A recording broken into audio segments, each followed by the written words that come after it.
سلام كما يتعلو كبرات تخطاتلتي فنو إير تي في نلومي سوني كتريت شعت حمله استدالو زينا ومسنادو حيزلكم قريبا لخو نمكتالكم بخبر زعدم الشام تولده بغنتاتو كفلم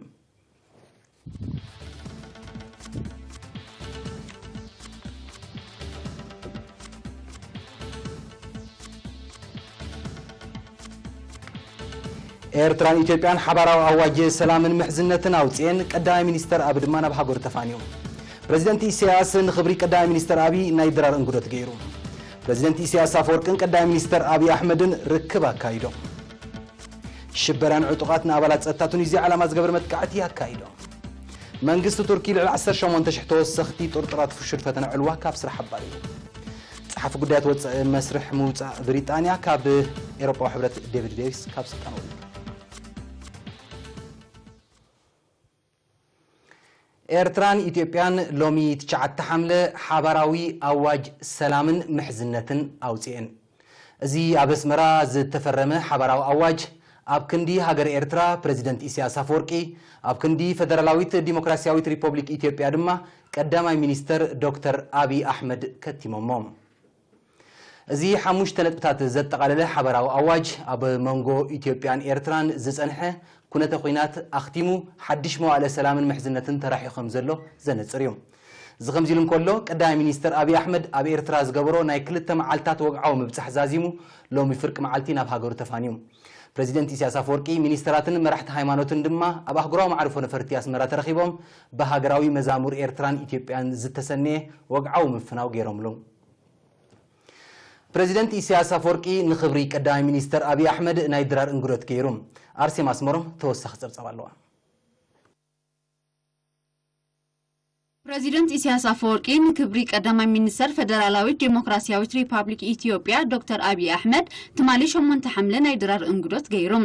እቲ ሚኒስተራት ላዕለዎት ሰበስልጣን መንግስትን ግንባርን መራሕቲ ሃይማኖት ኤርትራ ኣብ ኤርትራ ዝመደበሮም ዲፕሎማስኛታትን ካልኦት ዕዱማትን ዝተረኽብሉ ኣብ ኣዳራሽ ዞባ ማእከል ዝተኻየደ እንግዶት ንኣገዳስነት ሰላምን ሽርክነታዊ ምትሕብባርን ህዝብታት ብሓፈሻ ህዝብታት ኤርትራን ኢትዮጵያን ድማ ብፍላይ ብዝገልጽ ባህላውን ዘመናውን ጣዕሚ ዜማታት ዝተሰነየ ነይሮም ፕሬዝዳንት ኢሳያስ አፈወርቂ ኣብ ዘስማዕ መደረ ህዝቢ ብፍኑ መንገዲ ንቀዳማይ ሚኒስተር አብይን ንሱ ዝመርሖ ላዕለዋይ ጉጅለን ዝገበሮ ድሙቕ ኣቀባብላ መርኣያ ሓቀኛ መግለጺ ምዃኑ ብምጥቃስ ንልዕሊ 20 ዓመታት ዝጠፍአ ግዜን ዝተኸስረ ዕድላትን ንምድባስ ዶክተር አብይን ዝወሰዶ ዘይቀሊል ሕርያ ድሕሪ ምሙጋስ ኣብ ጎንኻ ኣሎና ክብል ኣረጋጊጽሎም ሎሚ ኣብዚ ጽርግያ ህዝቢ ዝገበሮ መግለጺ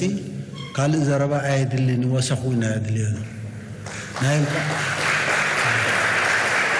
እንኳን ደሃን መጻኹም ጥራይ ኮነ እንኳን ደሃን መጻኹም ጥራይ ደይኮነ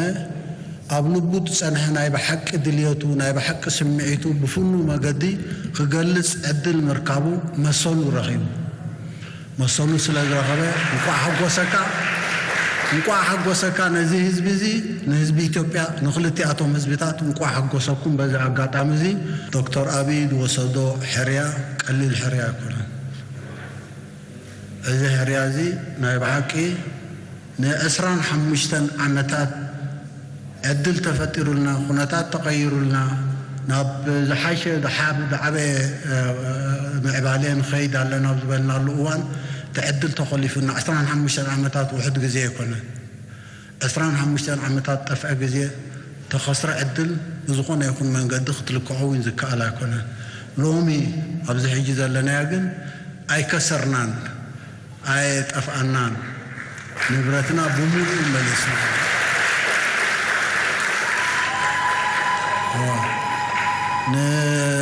ዶክተር አብይ እንኳን ሓጎሰካ እንኳን ዓወተካ ብሓንሳብ ኣለና መጻጉዕ ዞና ብሓደ ኣለና ዝገጥመና ብድሆ ዝገጥመና ዕድል ብሓደ ክንገጥሞ ኢና ንኽእለ ኢና ክንሰግሮ ኢና ግዲ ይብልካን ግዲ ይብልኩምን ልዕሊ ኩሉ ግን ህዝቢ ኤርትራን ህዝቢ ኢትዮጵያን እንኳን ሓጎሰካ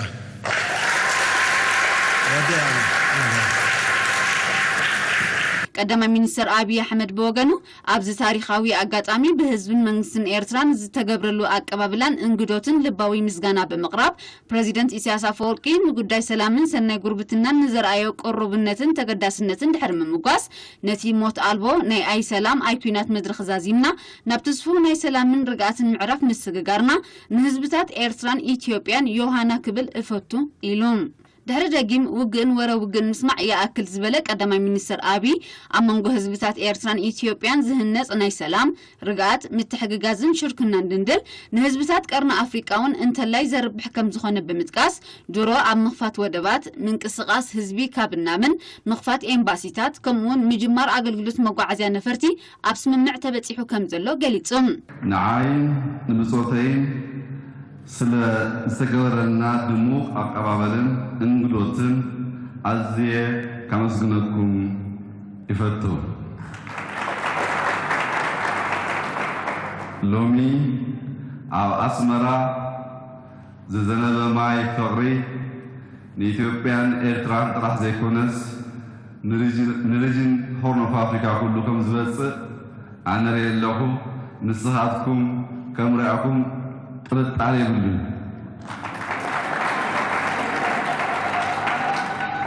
ኣብዛ ሃባን ኣፍሪቃ ዝኾነት ከተማና ተረኪብና ብዛዕባ ኣዝዩ ኣገዳሲ ጉዳይ ዝምድና ሃገራትና ንምዝታይ ብምኽኣልና ንሓጎሰይ ዝያዳ እዙዝ ኸውን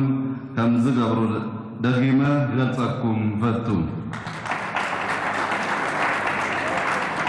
ክቡር ፕሬዝዳንት ሃገር ኤርትራ አቶ ኢሳያስ አፈወርቂ ንጉዳይ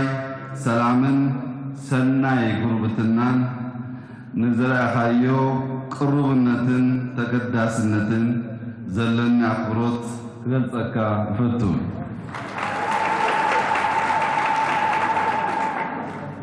ኣብዚ እዋን እዚ ካብ እቲ ጀሚርናዮ ዘለና ጉዳይ ሰላም ንላዕሊ ንገድሰሉ ጉዳይ ስለዘይብልና ንጉዳይ ሰላም ናይ ቀዳምነት ጌርካ ከም ትሰርዖ ብምሉእ ኣቅምካ ከም ትሰርዑን ዘለኒ እምነት ሙሉእ እዩ ስለዝኾነ ድማ ነቲ ኣንጻር ረብሓታት ህዝብታትና ጠጠው ዝበለ መንደቕ ፍልሊ ኣብ ምፍራስን ነቲ ንኣስታት 20 ዓመታት ዝወሰደ ድሕሪ ህይወት ኣሽሓት ምብላዕን ከቢድ እንወትን እንርከበሉ ኩነታት ሞት ኣልባ ኩናት ዛዚምና ናብ እቲ ክልቶም ህዝብታት ዝርብሕሉ ምዕራፍ ንምስግጋር ዝጀመርካዮ ቅዱስ ላማ ሽቶቕ ከም ዝወቅዕ ኣይጠራጠርን ህዝብታት ኢትዮጵያ ንሰላምን ሰናይ ጉርብትናን ዘለዎም ጻምዕን ቅሩብነትን እንትገልጽ ሓጎስ ይስማዓኒ ህዝብታት ኢትዮጵያን ኤርትራን ሰላም እንተፈጢሮም እንታሃድሮምን ዞባና ቀርኒ ኣፍሪካ ናይ ሰላምን ልምዓትን ዞባ ክኸውን እዩ ሃብታማት ክንስናን ከምስኡናትን ንጉድራትን ከይና ዜጋታትና ኣብ መልእልቲ ዓለም ከርተት ይብሉ ኣለዉ እዙይ ከበቃ ኣለዎ ስደትን ውርደትን ይኣክል ውግን ወረ ውግእ ይኣክል እዚ ከምዚ ኢሉ እንከሎ ፕሬዚደንት ኢሳያስ አፈወርቂ ንቀዳማይ ሚኒስትር አብይ አሕመድ ኣብ መንበሪ ቤቱ ናይ ቡን እንጉዶት ድሕሪ ምግባር ናብ ከባቢ ዶርፎ ብምውሳድ መሳጢ መልክዓ መሬት እቲ ከባቢ ተዓዚቦም ቀዳማይ ሚኒስትር ፌደራላዊት ዲሞክራሲያዊት ሪፐብሊክ ኢትዮጵያ ዶክተር አብይ አሕመድ ፕሬዚደንት ኢሳያስ አፈወርቂ ብዝገበረሉ ዕድመ መሰረት ናብ ኤርትራ ወግዓዊ ምብጻሕ ንምፍጻም ትማሊ 8 ሓምለ ኣብ ሰዓታት ቅድሚ ቀጥሪ ኣስመራ ኣብ ዝኣተወሉ ድሙቕን ምዕሩግን ወግዓውን ህዝባውን ኣቀባብላ ተገይሩሉ ሊላ ተክለ ማርያም ተወሳኺ ፀብፀብ ኣለዋ ቀዳማይ ሚኒስትር ዶክተር አብይ አሕመድ ኣብ ስልጣን ኢትዮጵያ ስልም ዓጀብ ስንዲ ኮሚሽን ዞብን ብዘይቅድመ ኩነት ሙሉእ ከም ተቐበሎ ወድዒ ምፍላጣ ዝምድና ኤርትራን ኢትዮጵያን ዘተስፋ ኣንፈት ከጀሚሮም ነዚ ፍጹም መድረኽ ሱዳን ምጥባስ ድማ መንግስቲ ኤርትራ ኣብ መወዳእታ ሰሙን ናይ ዝሓለፈ ወርሒ ሰነ ላዕለዋይ ልኡኽ ናብ ኣዲስ ኣበባ ሰዲዱ እንሆ ድማ ሎሚ ቀዳማይ ሚኒስትር ፌደራላዊት ዲሞክራሲያዊት ሪፐብሊክ ኢትዮጵያ ኣስመራ ኣዲሎ ምዕሩግ ወግዓዊ ኣቀባብላ ድማ ይግበረሉ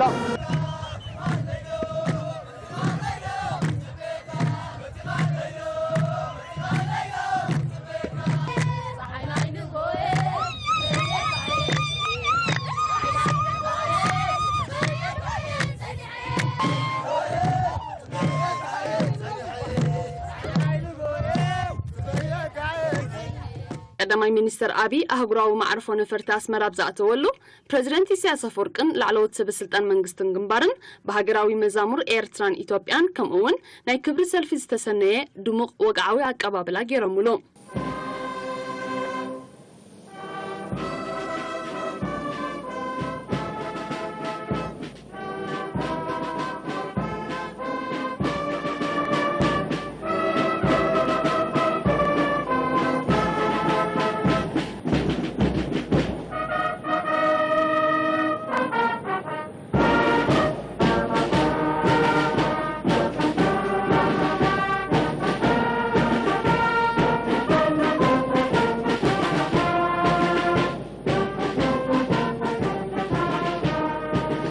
مبتح قدامي منستر إثيوبيا ناب إيرترا دحر 10 عامات أمونغو كلتين هاجراتن مراحت منغستاتن زكايد زلو نايفل ماركب كوينو حدش ناي سلامن محزنة معرف زبسر فلوين تاريخاون فتقام بموخانو بأمايت هشحات قطر حزب إيرترا أبقرناتات بموطا نتتجميرو زلو مسرح زرقف جروحاتات الناقالحة وعوق حزبا واقبابلا غيرلو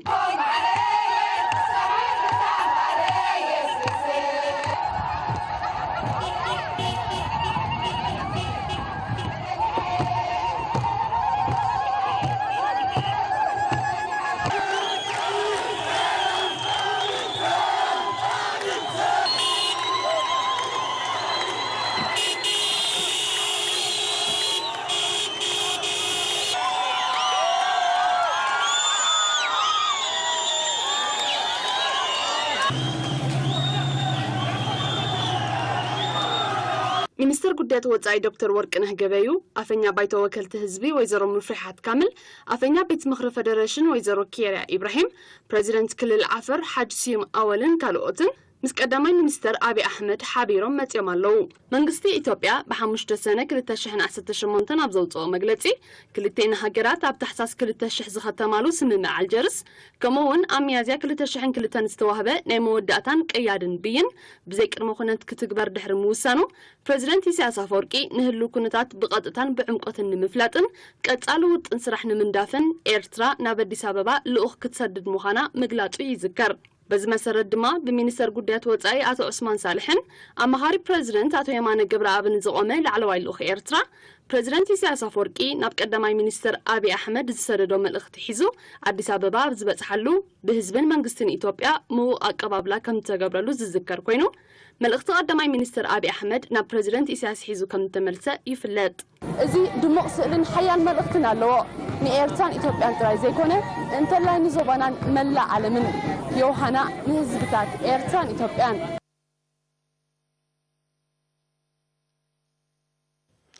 እዚ ከምዚሉን ኮሎ ፕሬዝደንት ኢሳያስ አፈወርቅን ቀዳማይ ሚኒስተር አቢ አሕመድን ኣብ ቤተ መንግስቲ ርክብ አካይዶም አርሴማ አስመሮም ዘዳለወት ተጸብጻብ ይስዕብ ፕሬዚደንት ኢሳያስ አፈወርቅን ቀዳማይ ሚኒስተር ፌደራላዊት ሪፐብሊክ ኢትዮጵያ ዶክተር አቢ አሕመድን شومنت حملة عبدالرش هاجر ركب كايدام أبتركب كلتيوم مرحتي نكلتين هاجراتن أحوات حزبتاتن نابزجدسو دبلوماسياوي بوليتيكاوي محبراون كتباون مدات بسفيحو تميايتام أما خارب بريزيدنت عطيمان جبراب معكنا زينا أبزها بحبريتا كان علامات تركب ندحريت كيت أمتكان بزعباز حلف كسرا كيجوها خان كيت تعسكن أبحث الجزيء وتاولوتي بمزجاب أب مدرخ الأولى حجاونت معرنتن حبر ربحان زمركس هواهم مفتار مخانو متكاس أمونغو إيرتران إثيوبيان تفتيرون نزولات تسفو هواهو مسرت بمكبار دما أبقرنا أفريقيا حدش موال نممتع مخانو قليتهم نزو إيرترا كل جزي أنا تعويته وهلا يكون ناي غروا بتوز بفات كارسن أوركتون كا أتبعوا أمني لازم لومي كم سعراي كم تسعراي زغون يكونكم عينة منفس دي بلو ناي كلت غروا بتن حوات زبتان أقرب لا ينيرو أنا زنا لما عدتي بدلاتات الصورة رأي قبابلا ومن الله قرون استفلا لي ختماتات زقبر زلو مقلت بس حدا نقر يدرقاقت سودما ما حزب إيرترا صفيح أتمامتها نقحة بسلة زي أخوي مسمعني سلازي بزلو معلتي حزب إيرترا نتصنعتون هاي مسمامون ترى زي كونه ناي نقحتون مسقانا زقبوي كلتي أم مرحتي زارو بلو زلو أرستيو تطممتا زلو ندحريت مطمات بزعبا زحالف خساره مغواين مطعسن زي كونه نت خساراتات تي اب حصر غزي امليسنا كاو زعابي صفحه ورقاو عدلات سلازلو نخلتي حزبታት كنغرنا نطقمولو غزي كيطفانا يتسمعت الفيز نص مدرخ دما اب الاولويات اب حقاونت ام معرنت اب حوار ربحه اب ازي صفي حق امامتا زمركوس بخال ازار اربعه تسعه حدن كنجمر كلنا زنبرنا راي ماي قربا حولنتن محزنتن امو ارتران اثيوبيان مع مسرت غيركا قاب قرن افريقيا حدش موقل يمصا عندنا نقول من لسالنا دحرت من لاس يكونن نترأيت جن اب حدش معبالين اب حدش مدرخن من تكبارو بقسنا لنا ኣብዚ ዝሓለፈ 10 ዓመታት ህዝቢ ኤርትራ ጥራይ ዘይኮነ ህዝቢ ኢትዮጵያውን ከቢድ ዋጋ ይከፊሉ እዚ ዘይድለን ዘይትጽበየን እኳ እንትኾነ ንሰላም ዝኽፈል ዋጋ ግን ሓላል እዩ ዝበለ ኣቶ የማነ እዚ ተፈጢሩ ዘሎ መድረኽ ብዘይ ሳልሳይ ኣካል ብናይ ክልቲኦም መራሕቲ ድሌትን ተበግሶን ይፍጸም ብምህላው ዘመሓላልፎ መልእኽቲ ክቡርን ረዚንን ምዃኑ ኣብሪሆም ዋጋ ዝኸፈለ ህዝቢ ኤርትራ ጥራይ ኣይኮነን ህዝቢ ኢትዮጵያውን ዓቢ ዋጋ ከፊሉ እዩ ህዝቢ ትግራይ ኣዝዩ ዓቢ ዋጋ ከፊሉ እዩ ስለዚህ እዘን ሰላም ዝተኸፍለ ዋጋ ኩሉ ግዜ ሰላም ተኸፍለ ዋጋ ሓላል እዩ ዋላ እኳ ዘይድለ ዘይትጽበዮ ትኾነ እቲ ትምህርቲ ግን ኣነ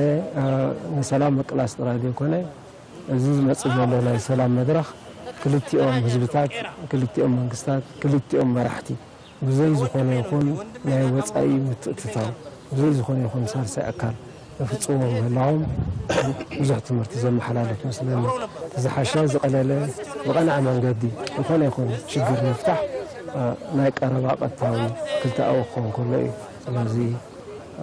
ህዝቢ ኤርትራ ዮሃና ህዝቢ ኢትዮጵያ ዮሃና ኣብ መወዳእታ ኣቶ የማነ እዚ ተፈጢሩ ዘሎ ሃዋህው ብናይ ህዝቢ ኤርትራ ሓያል ጽንዓትን ናይ ህዝቢ ኢትዮጵያ ቃልሲ ንለውጥን ዝመጸ ምዃኑ ብምሕባር ዝሓለፈ መድረኽ ንናይ መጻኢ ጉዕዞና ድሮ ኣነጺርዎ ከም ዘሎ ናይ ሰላም ምሕዝነትን ምትሕብባርን ምዃኑ ኣነጺሩ ህዝቢ መንግስትን ኤርትራ ንቀዳማይ ሚኒስተር አብይ አሕመድ ዝተገብረ ህዝባውን ወግዓውን ኣቀባብላ መርኣያ ናይቲ ኣብ መንጎ ኤርትራን ኢትዮጵያን ዝጸንሐ ግጭት ብሰላማውን ሕጋውን መንገዲ ንምዕራፍ بغلطين هاجرات وصل له سجمتات طراي زي كونه نتستبتحت تصفو مسرح وانت بالرخيم وتيت لما أن هذا ما كان زمت طراي كونن أرسي ما اسمهم كبيت منجستي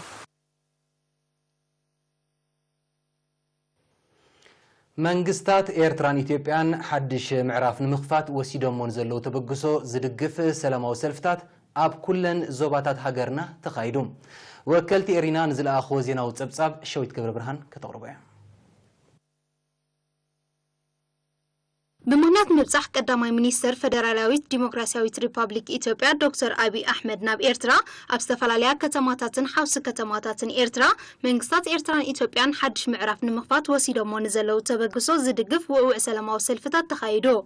اتي لو مشومون تحمله كاب نقوك سافر كمعلت زغات سلناي دقف سلفتات أبزبا دوبوب أمن دفراس سنعفة عد أيحت أورونان عد خلان أبزبا قاشباركا أبارنتو شامبوكوش شلالو أو محجرن تسنين أبزبا عن سبا أبكرن حجاز إلى برعدن عتكليزانن أبزبا سميناو كيح بحري أبن أزوباتات باتعن بادن أبزبا دوباو كيح بحر دما أبكتما عسبي تخايدو سلفنياتات بانديراتات إيرتران إثيوبيان كمون ناي بريزيدنت إسياس أفورقن قدامي منيستر دكتور أبي أحمدن سئلتات زلو مالياتاتن بوستراتن بمدلاون دمو خزباو غايلاتات بمتكالن نتنعاتن ناي سلام باهقن كلتيو حزبتات زقلت روحتات كم زقالحو وكلتي إيرينا حبيروم سلفنياتات أبزهابو رئيتوتات حزب إيرترا سعبيناتن بسلاتاتن كينات أتأبئو سلازردا نسلام لعلزخونا كم زبهقان كبيد واقا خمز خفل اللام بمقلات نغلتي حزبتات سناي تمنيتهم قليتهم دليت فقري دليت سلامكم مخانا متن نتب تعقس تخنص بيت أنا حنا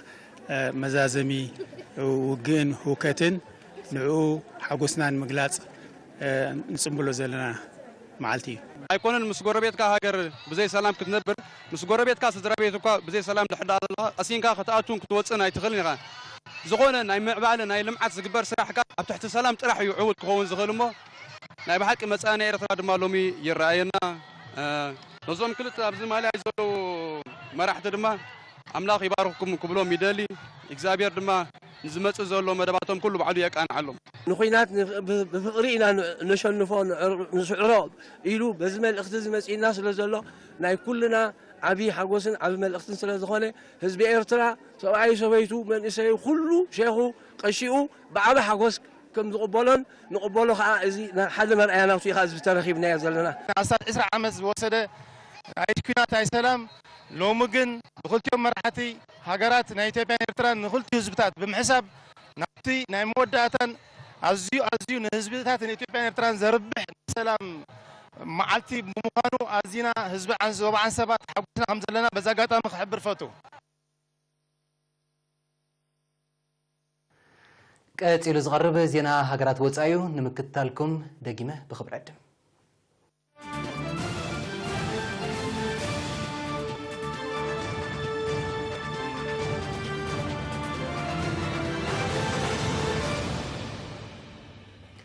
مننتهم زي تفلت شبرايان عطقات بشمونت حمله نابالات ጸጥታ ቱኒዚያ ዓላማ ዝገበረ መጥቃዕቲ አካይዶም በቲ ምስ አልጄሪያ ኣብዘዳው ከባቢ ዝተኻየደ መጥቃዕቲ ቦምብ ብውሕዱ 6 ኣባላት ጸጥታ ከምተቀትሉ ማዕከናት ዜና ንመግለጺ ሚኒስትሪ ውሽጣዊ ጉዳያት ቱኒዚያ ብምጥቃስ አቃሊሐን እዚ መጥቃዕቲ እዚ ድሕርቲ ኣብ 2015 ኣብቲ ሃገር ዝተኻየደን ህይወት 10 ሰባት ዝቀተለን ሽበራዊ መጥቃዕቲ ዝሓየለ ምዃኑ ጸብጻባት አመልኪቶም نايز حدش متقعد حلفنا زوسد أكل كونت زي اللي داعش قدام يطرطر كوين مهلاو تفليتهم منقص تونيزيا تمساسال شبرا وتريون مقتا تستا وحلوة كترر عزيز اللهم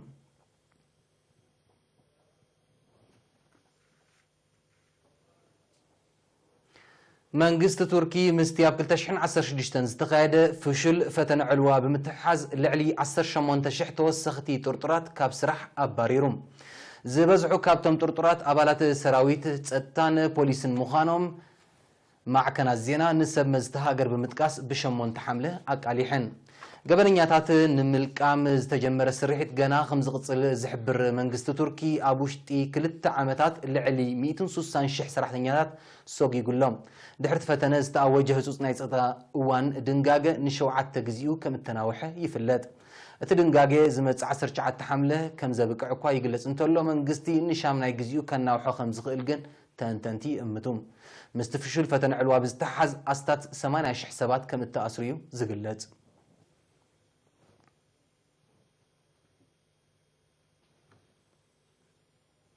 إذا خمزيلون كله أب تركي بشمون تحمله بزقات ما حدقا من شرطات بابور مدري أبلعلي 7 نبرتن كسارا وريدهم باتي أب سميناوي معراب تهاجر زقات ما حدقا بوحدو 24 سبات كم زموتن 73 كالوت كم زغسلن مينستري مقوع عزيا تركيا بزوجو مجلسي أفليتهم بسنك تحدقا نواتاو كسارا كم زوردون اتي مينستري أفليتلهم تنكتي 360 كلتن سبات تعينو أبلع لزنبرة بابور الساعة بحدقا أبتخابي زوقع برتع زناب منبارو تقليتهم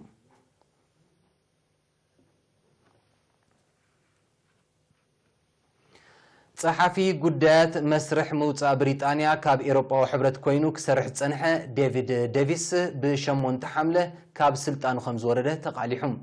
اتي بريطانياوي بعل سلطان قداميتي مينستر تريزا مي ابتي مسرح موصا تختلو بزل اجواب كم زي عقب بمحباري نتسقمتي كم زوسده زقل زلهم تسقمتي اب ورح مقابيت 2010 شعتن كاب تحبرت تقليله كتوص وطينا نزلا بريطانيا كي السناخلا حيالو تنتنتي سقاتهم يقلصلهم قداميت مينستر مي مستر ديفيس ابتي مسرح نزغبرو ابركتوكا انت مغوست زوسدو هاند بتاو سقمت جن كم زشاقلا ناي قربا تعذب تحبيرهم مستر ديفيد ديفيس نمسرح موصا بريطانيا كاب اوروبا وحبرت نمسلسال اب 2010 كم تمز يفلاتم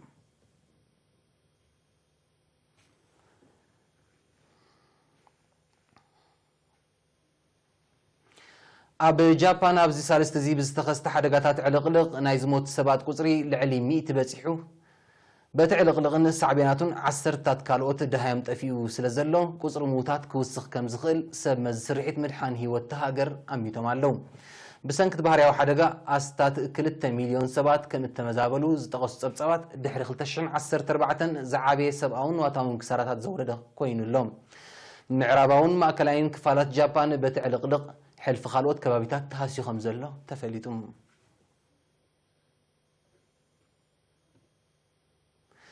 بشوعة حملة أب فنلاند أبزتودب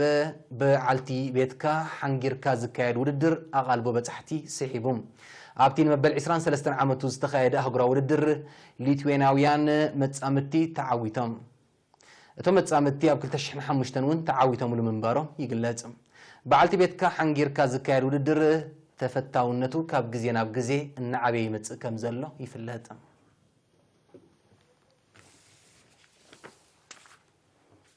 نلومي سوني كاتري شعات حمل استدلال وزينا ومستندو أبتزازي ملو زغط صلفنو إيرتي في اختكاتلو بدون خبري قدم بروح معلتي